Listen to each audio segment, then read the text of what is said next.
Hello, I'm Andy Norman, founder of Antek Automation, and welcome to Quick Tips, the show where I take one real problem facing small businesses and give you something practical to do about it. Imagine it's January, 7 in the morning, a homeowner's boiler has given up and their house is freezing.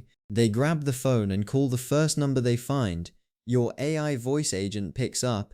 Within 30 seconds, it's lost the thread because the caller gave their postcode, described the fault, and asked about availability all in one breath, and your prompt expected them to answer one question at a time. The call ends badly, the job goes to a competitor. That's not a technology failure, that's a prompt failure, and it's more common than most people realize. The article on the Antek Automation blog goes into real depth on this, and there are 3 points from it I want to pull out for you today. The first one is about your system role. Most voice agent prompts start with something vague like, "You are a helpful assistant for a plumbing company." That's not enough. A working prompt gives the agent a specific instruction set, what it is, what it cannot do, how long its responses should be, and what to do when things go sideways. Response length is the bit people underestimate most. A voice agent that rattles off 3 paragraphs will lose the caller before the second sentence. Aim for responses that take no more than 10 seconds to speak. If you need to cover more ground, break it into chunks and give the caller space to jump in. You also need to write out the failure modes explicitly. What does the agent do when someone asks for a price, when they're angry, when they've called before, and assume the agent already knows who they are? If you haven't written those into the prompt, the agent will either go quiet or say something unhelpful.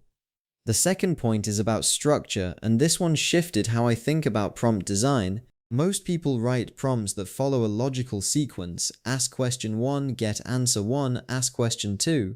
But real callers don't work that way. They'll open with their name, their postcode, the problem, and when they're free, all in about 15 seconds and completely out of order. Your prompt needs to track what information has been gathered and what's still missing, and fill those gaps in whatever order the caller provides them, not march forward from question 1 regardless of what's already been said. For a service business, that usually means 3 or 4 data points: postcode, nature of the job, availability, and contact number. Build the logic around capturing those in any order, and you'll handle the chaotic reality of actual inbound calls far better than a script ever would. The third point is about iteration, and this is where the real work sits. Your first prompt will not be your best one. The businesses that get voice agents working well are the ones that treat the first version as a starting point. They record transcripts, they read through the calls where the agent struggled, and they update the prompt to handle those cases. They build up a library of awkward scenarios, difficult accents, background noise, callers who interrupt, callers who refuse to give certain details, and they test each update against those. Over time, the prompt stops being a best guess and starts being something that holds up under real conditions. Most businesses underestimate how much difference that ongoing refinement makes. I've been doing field service work for over 30 years, and one thing that never changes is that the person on the other end of the phone is usually stressed, often in a hurry, and not going to follow your script. The same is true when the other end is an AI. Callers in Hampshire describe problems differently to callers in Scotland.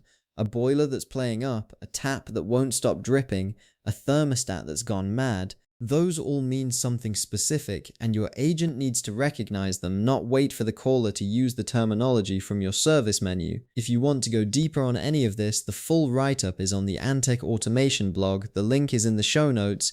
It covers the anatomy of a working prompt, the most common failure modes we see in production, and how to build the kind of iterative testing process that turns a decent agent into a reliable one. I'm Andy Norman, this has been Antek Automation. Find us at antekautomation.com, and I'll see you on the next one.